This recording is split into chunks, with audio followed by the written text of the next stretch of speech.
Ustadz, ada seorang yang berhutang ke ana sudah sebulan dan sudah ana minta tapi ana diabaikan. Sudah berkali-kali ana minta, ana ingin mengikhlaskan hutang tapi masih berat. Apa yang harus dilakukan Ustadz? Mengikhlaskan atau memberi?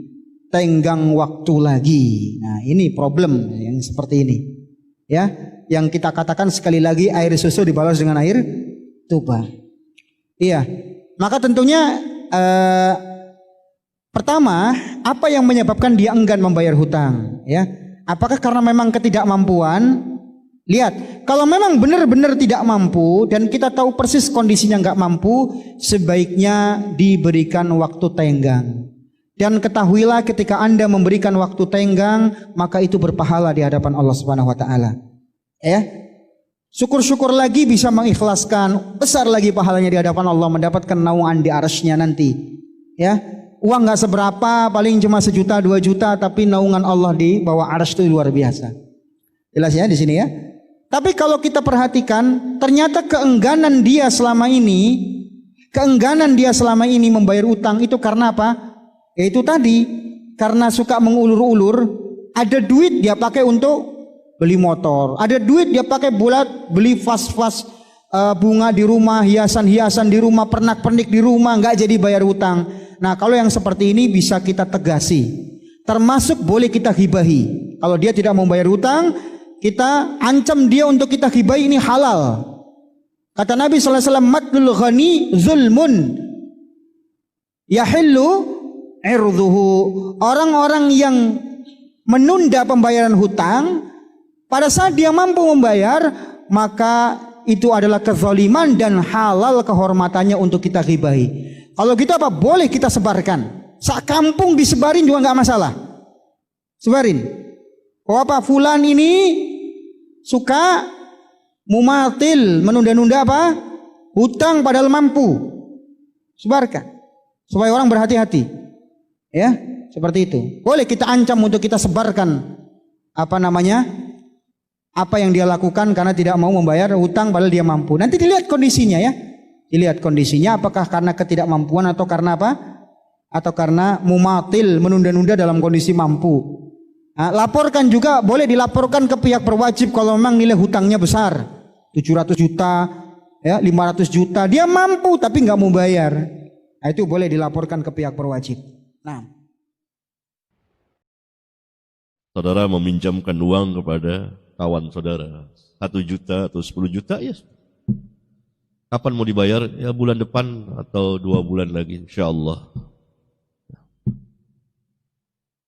Nanti dia kembalikan sama 1 juta tuh, pinjam 1 juta kembali 1 juta, pinjam 2 juta kembali 2 juta. Kalau dengan sukarela, tanpa ada syarat, tanpa ada perjanjian sebelumnya, yang meminjam tahu-tahu memberikan sesuatu tambahan, itu nggak apa-apa.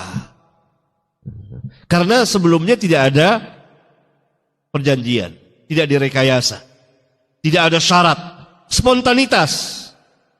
Karena kebaikan kawannya asik.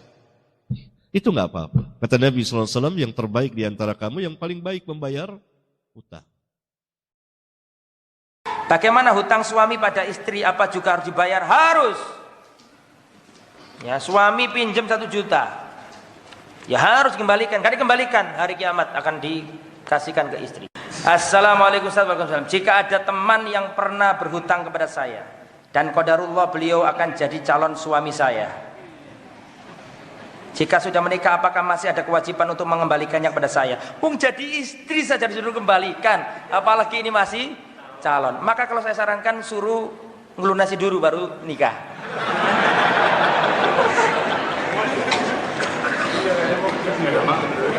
Kadang-kadang modus itu supaya bebas dari bayar utang. Jangan-jangan yang calon suaminya ada di sini.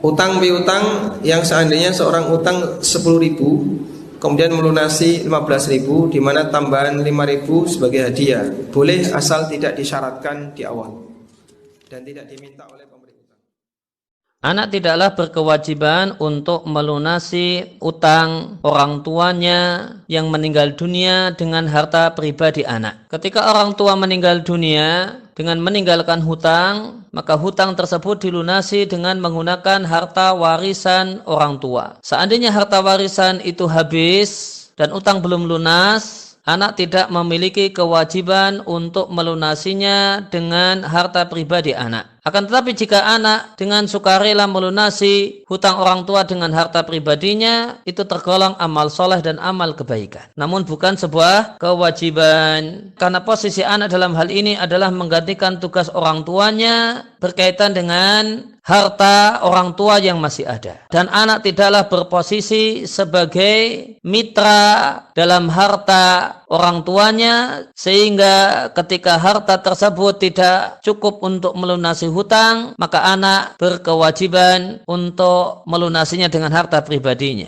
Intinya, anak tidak memiliki kewajiban untuk melunasi hutang orang tua dengan harta pribadinya, sebagaimana dijelaskan oleh Syekh Ibnu Sa'di di kaidah yang ke-56 dari kitab Al-Qawaid wal Usul Al-Jami'ah.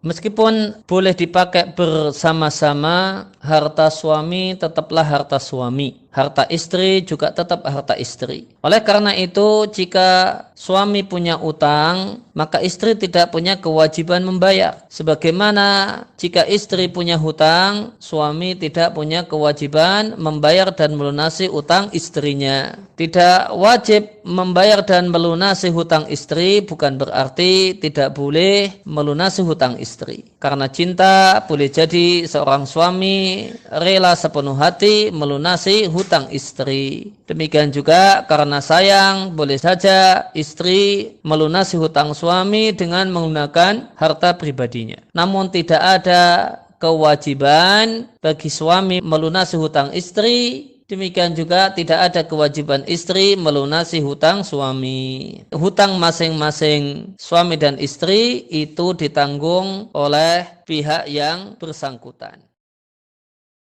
Nasihat nih buat yang mau usaha. Jangan, kalau bisa jangan usaha dengan hutang. Gimana usaha? Usaha bagi hasil. Jadi kalau ada teman, lebih baik bagi hasil. Kenapa? Kalau utang kemudian gagal, harus bayar semuanya. Tapi kalau bagi hasil, memang kalau dilihat bagi hasil ini kadang-kala kita merasa enak banget ya. Dia nggak ikut kerja, anak kerja, dapat dia 40%. Anak cuma 60%. Kalau pakai bank kan cuma berapa persen? Kita lupa dengan firman Allah Subhanahu wa taala, yamhaqullahu riba wa yurbis sadaqat. Riba itu berkahnya habis. Jadi walaupun kau berpikir hasilnya banyak, nggak ada berkahnya, dihancurin sama Allah SWT. Mampu antum beli, nggak mampu sabar. Seperti para sahabat. Antum lihat, sahabat radhiyallahu ajma'in, hari ini dia mampu beli, nggak mampu ya sudah. Cuma hari ini cuma makan korma dengan air putih, ya udah korma. Seperti Nabi SAW. Sayyidul Anbiya wal Mursalin, di rumahnya nggak ada yang lain kecuali 3 butir korma dan air putih. Nabi SAW, pemimpin dunia dan akhirat. Jadi kita hidupnya apa adanya, jangan maksakan, jangan takalluf. Mampu kita beli, enggak cukup sudah. Hati kita harus merasa cukup. Itu yang dikatakan tadi oleh Nabi, innallaha yuhibbul abda taqiyyal ghaniyal khafi. Ghani artinya kecukupan hati. Karena kekayaan yang hakiki bukan banyaknya harta. Laisal ghina an kasratil ard walakinal ghina nafs, kata Nabi SAW. Orang kaya itu bukan banyaknya harta, tapi kaya yang sebenarnya orang yang kaya hatinya. Cukup dengan apa yang Allah berikan kepada dia. Adakah doa yang dapat ditujukan kepada seseorang untuk dia membayar hutangnya pada kita? Setahu saya tidak tahu ya, ada riwayat khusus masalah ini. Yang ada riwayat itu kalau kita terlilit utang, gitu kan? Karena Ibnu Abbas mengatakan, kalau engkau membaca dalam riwayat sahih, kalau engkau membaca Allahumma kfini bihalalika an haramik waqdin bi fadlika amman siwak. Allahumma kfini bihalalika an haramik. Ya Allah, cukupkanlah aku menikmati yang halalmu dan jauhkan aku dari yang haram. Waqdini bi fadlika amman siwak, dan lepaskan saya dari ketergantungan kepada selainmu, maka akan dibayarkan utangmu oleh Allah walaupun memenuhi langit. Kata Ibnu Abbas radhiyallahu anhu. Ini harus diamalkan, dan ingat kalau berdoa ikutkan dengan hadis Nabi yang lain riwayat Bukhari, ud'ullaha mukinuna bil ijabah. Berdoa sama Allah diikuti dengan keyakinan penuh Allah akan ijabah. Fa innallaha la yaqbalu ad-du'a min qalbil ghafil. Allah tidak akan pernah terima doa dari hati yang lalai. Doa ya Allah diterima enggak ya? Ragu. Atau sambil berdoa sambil ingat makanan, ingat pasangan, ingat ini, enggak bisa. Harus dengan yakin, gitu kan. Jadi kalau doa untuk buat orang lain bayar, Allah alam, yang saya tahu berdoa kepada Allah bisa, itu bukan mustahil.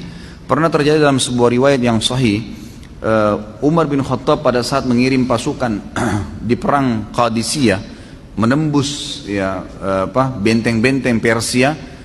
Nah, pada saat itu pasukan muslimin yang masuk dari 12.000 orang pasukan ini, itu kan kalau pasukan jihad masuk dan menang, berarti lokasi yang ditembus itu menjadi harta rampasan perang.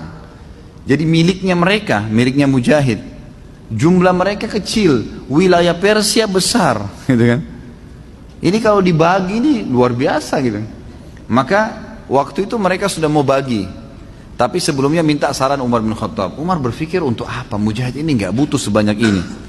Maka Umar bin Khattab juga berpikir mereka mu'allaf, baru masuk Islam, baru mengenal Islam, lebih baik ganimah ini harta rampasan perang dibagi aja, tetap pemiliknya tapi dikasih setengah kepada para mujahid. Waktu itu Bilal radhiyallahu anhu sahabat Nabi yang lain menolak.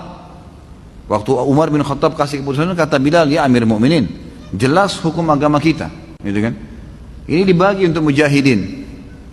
Maka Umar bin Khattab mengatakan, wahai Bilal, pikirkanlah, kalau kau mendapatkan sekian bagian dari Persia, kau mau apain tuh harta?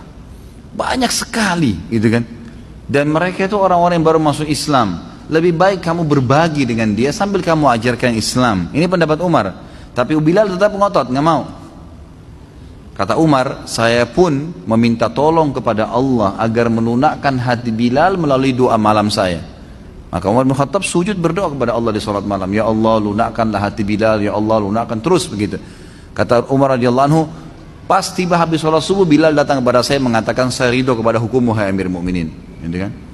Jadi bukan mustahil berdoa, doakan. Ya Allah, lunakkan hatinya supaya dia bisa membayar utangnya, gitu kan?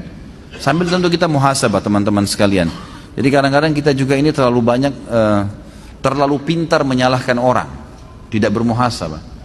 Apa yang terjadi, sesuatu yang terjadi pada kita, yang paling pertama hisab diri kita dulu. Ada masalah apa saya ini? Jangan sampai orang ini gunjing karena saya pernah gunjing orang. Jangan sampai utang ini mungkin saya pernah utang sama orang, saya nggak bayar. Jadi kita muhasabah dulu. Kalau kita sudah tidak temukan variabel kesalahan kita, nah baru gitu. Baru kita mungkin ini cobaan murni, bukan karena kesalahan saya. Tapi kalau kita memang dasarnya ada kesalahan dulu, mintalah kepada Allah mudah-mudahan jadi pengampunan dosa gitu. Seorang bisa terhalang masuk sorga dengan sebab utang. Antum ingat itu. Orang bisa terhalang masuk sorga dengan sebab utang. Dan seorang semua dosanya diampuni kecuali satu, utang aja. Nabi menyebutkan dalam hadis sahih Muslim tentang orang yang mati syahid. Nabi bersabda SAW, yughfaru lisyahidi kullu dhanbin illa dain. Diampunkan semua dosa orang yang mati syahid kecuali satu, yaitu utang, nggak diampunkan. Ketika seorang sahabat, hadis ini sahih Muslim, ada seorang sahabat yang dia, jadi semua yang mati syahid diampunkan dosanya kecuali utang. Bahkan orang sahabat, ya Rasulullah, apakah saya ini kalau berjihad jalan Allah akan dihapuskan semua dosa saya? Iya, kalau engkau betul-betul melakukannya karena Allah, engkau sabar dan engkau enggak lari, kecuali satu, kata Nabi, utang. Kata Nabi SAW dalam hadis yang sahih yang diriwayatkan oleh Imam Muslim, yughfaru lisyahidi kullu dhanbin illa dain. Diampunkan semua dosa orang yang mati syahid kecuali utang. Utang tetap akan dituntut. Dia belum berhak masuk surga sampai utangnya dibayar. Jadi masalah utang piutang masalah besar loh.